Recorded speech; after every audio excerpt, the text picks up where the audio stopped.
हो, उद्याच्याला आता निर्णय घेते ना. आता कशाला ड्राफ्ट? आता ड्राफ्ट त्यांनी त्या दिवशी दाखवला आहे आणि त्याच्यावरती आता सूचना आणि आदेश काढायचे आहेत. तर आता कशाला ड्राफ्ट पुन्हा पुन्हा दाखवायला यायचे त्यांनी त्याचा निर्णय पटापट घ्यायचे आहेत. आता उद्यापासून सुरू करावं. त्यांनी ते म्हणले होते मंगळवारपासून आम्ही सुरू करतो. करतील सुरू. नाही केलं नाही करणार असं होणारच नाही. आता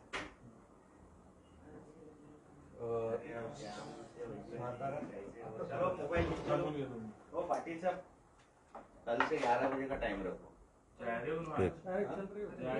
देवना फिल्म शुरू है। ठीक और रुको ना भाई, सवाल हुआ है इसलिए बोला। 1 मिनट रुको, मेरे को चालू मोबाइल नीचे रखो। हाँ हेलो, अरे चालू हो तो एक क्वेश्चन हुआ, बोलो तो फिर से लेने का। आ जाओ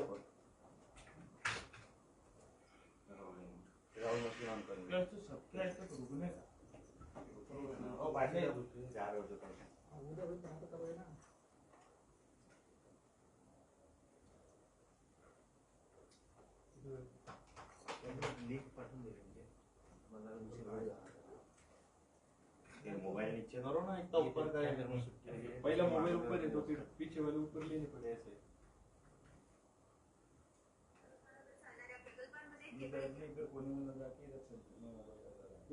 थोड़ा सा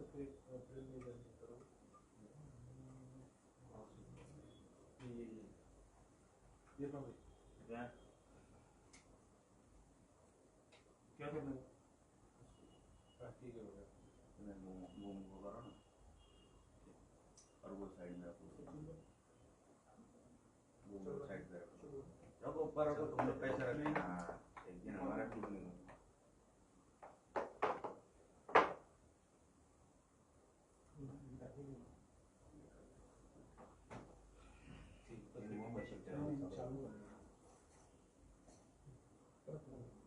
जयराम पाटिल पीसी नाम से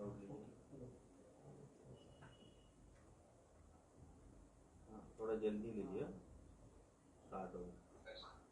वीडियो दे दिया होगा आप रिमोट को लगा।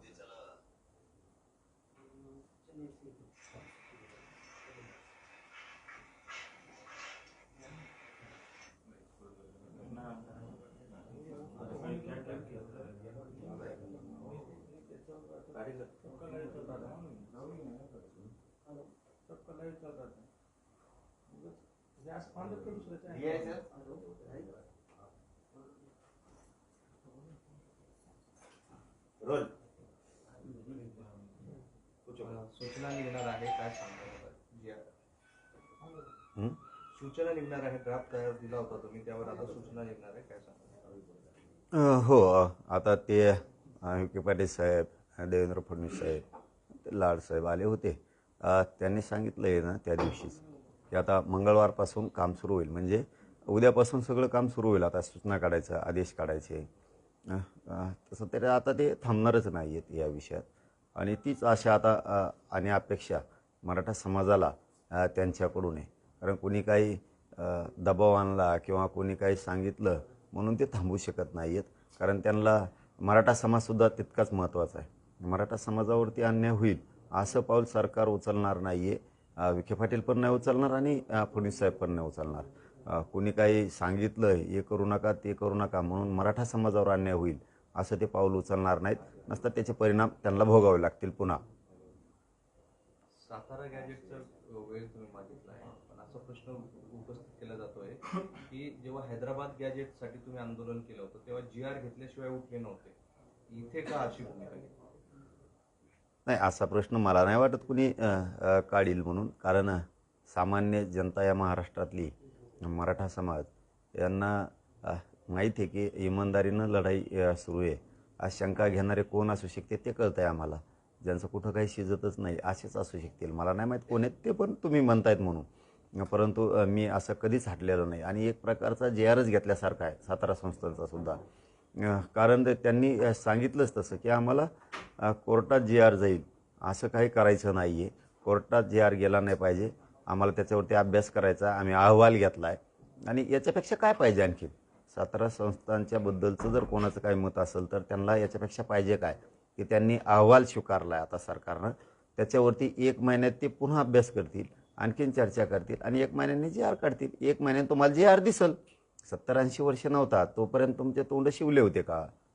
आता कुंकडून तरी आम्ही गरिबाचे लेकरं जीवाचा आटापेटा करून उपाशी तापाशी राहून आम्ही गोरगरिबांच्या लेकरासाठी झुंजतोय. ते लढून लढून मिळवतोय आम्ही, कसं तरी जीवाचं रान करतोय आणि मिळवतोय. काय फरक पडला? इतक्या दिवस तुम्ही नाव पण नाही काढलं, तेव्हा जमत होतं. आता कमीत कमी आम्ही 1 महिन्यावर का होईना आणून ठेवलंय. हे सुद्धा गरीब मराठा समाजाला आणि सगळ्याच मराठा समाजाला आनंद असला पाहिजे की चला 1 महिन्याच्या अंतरावर का होईना सातारा संस्थानच्या गॅझेटियरचा विषय यांनी आणून ठेवला आहे, म्हणजे निघालच. त्यात मी सातारा संस्थान, कोल्हापूर संस्थान, पुणे औंध, बॉम्बे गव्हर्नमेंटचं गॅझेटियर हे सगळेच आम्ही त्याच्यामध्ये त्यांना घ्यायला लावतोय टप्प्याटप्प्यानं. बीडमध्ये धनंजय देशमुख यांच्यावर एक गुन्हा दाखल करण्यात आला. त्यांच्या तक्रारीवरून ज्या व्यक्तीने गुन्हा दाखल केला त्याच्यावर पण गुन्हा दाखल करण्यात आला. पोलिसांनी या सगळ्या प्रकरणाचा तपास केल्यानंतर दोघांनी खोट्या तक्रारी दिल्याचं समोर आलेलं आहे. त्यामुळे बीडमध्ये चाललंय काय नेमकं असा प्रश्न उपस्थित होतोय आणि परत धनंजय देशमुख यांचं नाव चर्चेत आलं. बीडचे SP चांगले आहेत. ते बारकाईनं कुठल्याही विषयात लक्षात घालतात. हेच नाही तर कुठल्याही विषयात बारकाईनं लक्ष घालतात.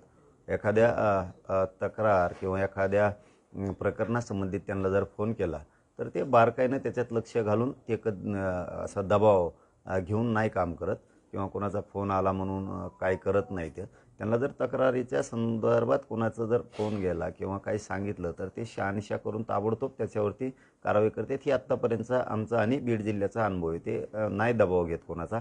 परंतु खालचा जे काही टीम आहेत ह्या मात्र त्यांच्या सोयीनुसार गुन्हे दाखल करतात, खोटे असे तसे. धनंजय देशमुखांवरती खोटा गुन्हा दाखल केला, पण मला माहिती मिळालेली की SP साहेबांना तो रद्द केला. हाके सातत्याने तुमच्यावर टीका करत आहे. तुम्हाला जी मदत करायला येतात किंवा तुमच्या आंदोलनाची येतात त्यांच्यावर टीका करतायत. काय सांगा, सातत्याने टार्गेट तुम्हीच आहेत त्यांचं. नाही, मी कुठं बोलतोय त्यांच्यावरती? मी कधी बोलतच नाही. आपण गिनीतच नाही ते कोणाला. आपण दखल घेत नाहीत कोणाची. काय गरज पण नाही ना. आपण मागेच सांगितलं ना, काय असतं की लढावा प्रामाणिकपणानं, पण असे थुकल्यावर चाटणाराबद्दल बोलत नाहीत भाऊ आपण कवा, कधीच नाही बोलत. त्याला क्षमता असावी लागते. त्यावेळेस सरकार आपल्याकडे येत असतं. बोलून नसतं येतो. कोणाच्या आंदोलनाला आडवं बसायचं, जाताना ते म्हणायचं या आमच्याकडे बळच. असं बळच नसतं. असं ताठर आंदोलन करावं लागतं. त्यावेळेस सरकार आपल्याकडे येतं आणि आपली पत वाढती. तुम्ही लोकांच्या आडं बसणार आणि मला पण बोला, मला विचारा, याला काय अर्थ आहे असले? ठरवून आंदोलन करतात, स्क्रिप्टेड आंदोलन करतात, सगळं आधीच ठरलेलं असतं. जाणे कोणाला काय महत्त्व द्यायचं असल्यानं. ग्रामपंचायतीच्या आरक्षणाबाबत निवडणूक आयोगाने सर्व जिल्हाधिकाऱ्यांनी एक आदेश दिले आहे. 50% पेक्षा मर्यादा ओलांडल्यास OBCचं आरक्षण कमी करा असं आदेश देण्यात आला. 50%च्या वर आरक्षण जाता कामच नाही ना. हे तर याचिकाच मान्य न्यायालयात होत्या की खूप आरक्षण जास्तीचं खाल्लं जातं, घेतलं जातं आहे. हे पूर्वीपासून याचिका आहे. बऱ्याच बांधवांनी त्या याचिका केलेल्या आहेत की OBC समाजाच्या लोकांना जास्तीचं आरक्षण घेतलं आहे. बोगसपणानं खूप काही जाती त्या आरक्षणात शिरल्यात, ज्या कधी मागास सिद्ध असूच शकत नाहीत अशा पण घातल्यात. तर यांनी मताच्या जोरावर मंत्र्यांवरती दबाव आणायचा, सरकारवरती दबाव आणायचा आणि न बसणाऱ्या बोगस जाती आरक्षणामध्ये बसवायच्या. अशा बोगस जाती खूप आहेत. जर चांगल्या प्रकारचा सर्वे सरकारनं केला, मला वाटतं राज्य पातळीवर आणि देश पातळीवरती OBCच्या सगळ्या जाती ह्या मागास सिद्ध कशा याच्यावरती सुद्धा एखादा आयोग किंवा एखादी समिती गठीत देवेंद्र फडणवीस साहेबांनी करायला पाहिजे, शिंदे साहेबांनी करायला पाहिजे, पवार साहेबांनी पण करायला पाहिजे, ताईंनी त्यांनी, की एकदा सर्वेच करूयात आपण. मागास जाती ह्या आहेत का, ह्या कशा घातल्या असतील तर त्यांच्यावरती, ज्या बोगस जाती घातल्यात त्यांच्यावरती गुन्हे दाखल करून ते सगळं रिकवर करायला पाहिजे. त्यांच्या संपत्तीवरती जप्ती आणायला पाहिजे. 100% मला वाटतं ही सुद्धा आता मागणी मी इथून पुढच्या काळात लावूनच धरतो की ज्या जातीच मागास सिद्ध नाही आहेत तरी ह्या घातल्या कशा, याच्यावरती सुद्धा एक समिती असणं खूप गरजेचं आहे. मी मुख्यमंत्र्यांनाही आपल्या चॅनलच्या माध्यमातून आजच मागणी करतो की OBC समाजात ज्या जाती घातल्या गेल्यात OBC आरक्षणात, याच्यासाठी एक समिती तात्काळ गठीत करा आणि त्या समितीला एक सर्वे करू द्या. जाती मागास आहेत का नाहीत तर या घातल्या कशा, घातल्या तर त्यांच्यावरती गुन्हे दाखल करून त्यांची संपत्ती जप्त करायची. खूप बोगस जाती गेल्यात आणि बडबड मात्र त्याच करतात. बडबड आरक्षणाच्या दुसऱ्याला मिळू नये म्हणून विरोध करण्यासाठी पुढं त्याच येत आहेत.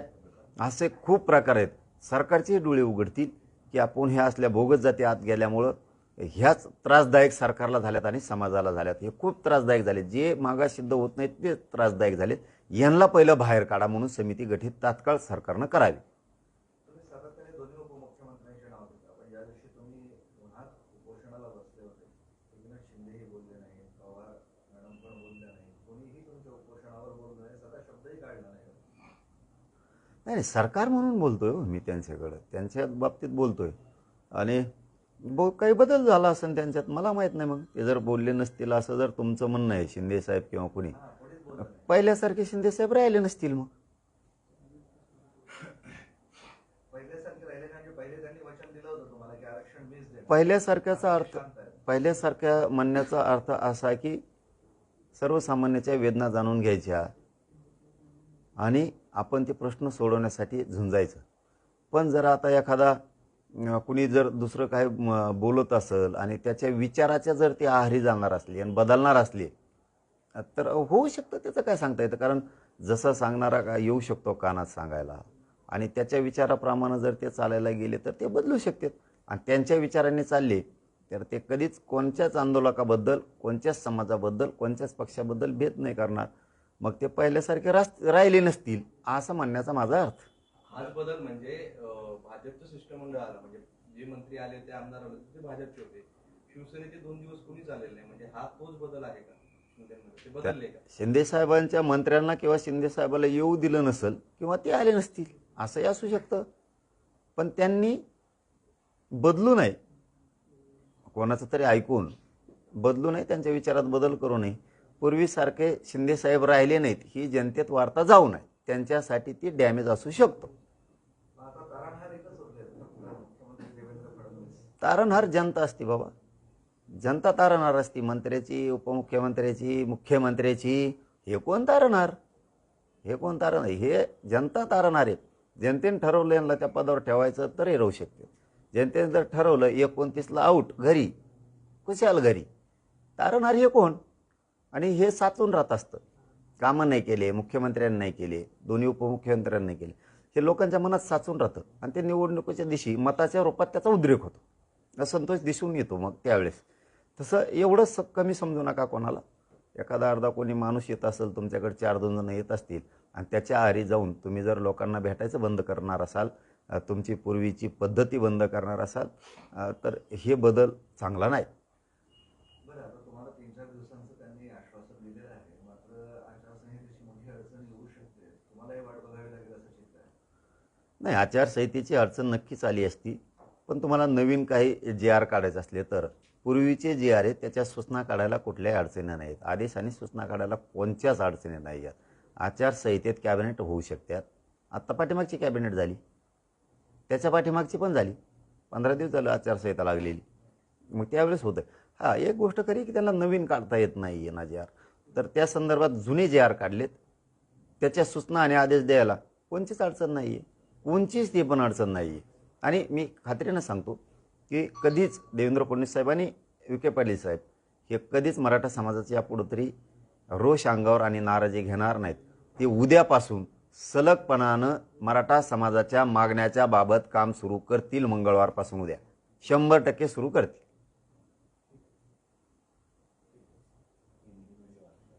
पाटील, एक बाहेरचा प्रश्न आहे.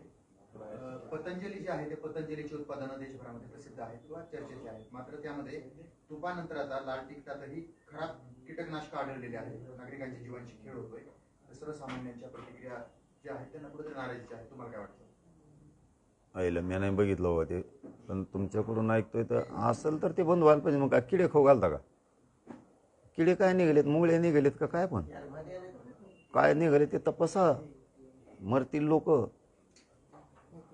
हो, अवघड असतंय ते. आणि नसल, काही नसलच तर कोणी बदनामी करत असेल तर उगं बदनामी पण करू नये एखाद्याच्या प्रोडक्टची. पण खरं असेल तर ते बंद करायला पाहिजे. मरतील लोक. ते आता टरबूज खाल्ले होते, केळं का टरबूज खाल्ले होते कोणतरी, आता 2-4 जण मेले. व्हायचा कार्यक्रम तिसराच. कारण सरकारवर विश्वास ठेवला आहे देशातल्या लोकांनी, आणि असं होऊ नये की आपण ते प्रोडक्ट आपलं म्हणून घेतोय आणि त्याच्या माध्यमातून जीव घेणं काहीतरी प्रवास करावा लागेल. एकतर ही जर बदनामीचा विषय असेल तर कोणी त्या प्रोडक्टवर बदनामी करू नये, आणि खरं असेल तर ते बंद केलं पाहिजे. विधान परिषदेचे उमेदवार पण जाहीर झाले. विधान परिषदेचे जाऊन दे तिकडे, आता ते काय ते त्यांचं खेळ सुरूच राहणार आहे. हे तिकडे ते तिकडे ते उड्या आणि ते आता लय बदलले असते पण ह्या पक्षातून त्या पक्षात त्या पक्षातून. लोकांना कळायला पाहिजे हो. काल एका पक्षात होते ना, आज तिसऱ्या पक्षात आहेत, आणि सगळ्याचे पोरच आहेत, पोरण पुरीच आहेत सगळ्याचे.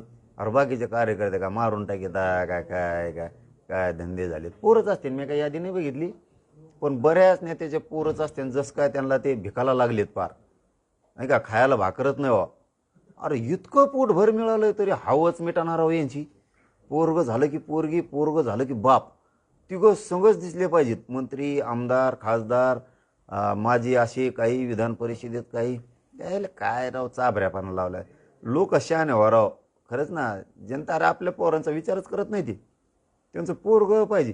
त्यांनी एक काम करावं राव सगळ्या पक्षाच्या लोकांनी, आज आणि आजी पण आणावं एकदा खासदार आमदार म्हणून विधान परिषदेवर. म्हणजे ते म्हातारा म्हातारी धरून तरी चलते एकामेकाला त्या विधान भवनात. म्हणजे तेवढेच राहिलेत, आज आणि आजीच राहिलेत. त्यांची इच्छा पुरी करा ना. प्रत्येक बाप राजकारणातला पोराची पुरीची इच्छा पुरी करतोय.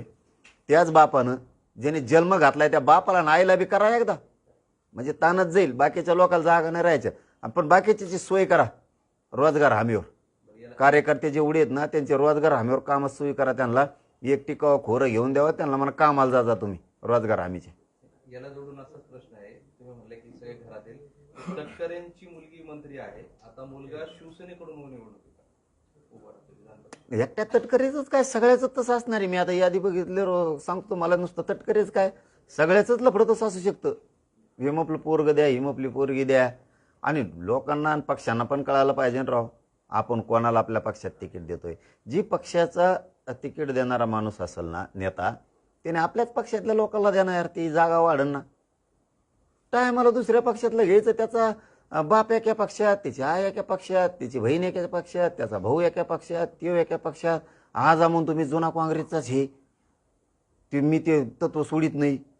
आणि हे तर इकडं सुरूच आहे. हे सगळ्याच याच्याबद्दल, एकट्या उगाच तटकरेचंच नाव नाही, हे सगळ्यांच्याच बद्दल ही भूमिका पक्षाने विचार केला पाहिजे. आपल्यासाठी निष्ठावान कोण आहे, आयला त्याला जागा द्या, तेवढीच एक वाढ. कुठंतरी एकाच पक्षात एकच घर सगळ्या पक्षात, कमाल झाले हो.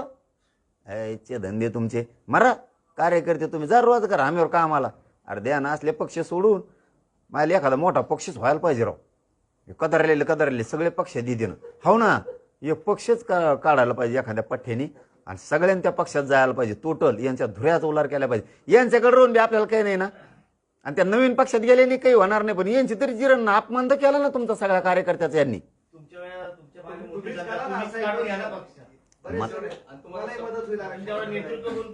ते लयच किचकट आहे ते. काय राहतं लय किचकट राहत, लय जेवून खाऊन नळ्यान खाऊ घालायला लागतात. आणि कोणाला काही पैसे पाणी लय कुठे नसते. रातभर गाड्या लावा आणि त्यांना इकडे हिंडा आणि तिकडे हिंडा, ते आपल्याला नाही जुळायचं. पण एखाद्याने खरं ते डोकं लावलं पाहिजे. प्रामाणिक सांगतो मी, विनोदाचा भाग नाही. एक पक्ष जर काढला ना, पक्षातले कार्यकर्ते 100% विचार करतील की आपण 20, 25, 30 वर्षे पक्षासाठी दिली, पण ह्या पक्षाने आपल्याला काहीच दिलं नाही. त्यापेक्षा या नवीन निघालेल्या पक्षाने नाही दिलं तरी चालन, पण नाही देणाऱ्याची आपण जिरू.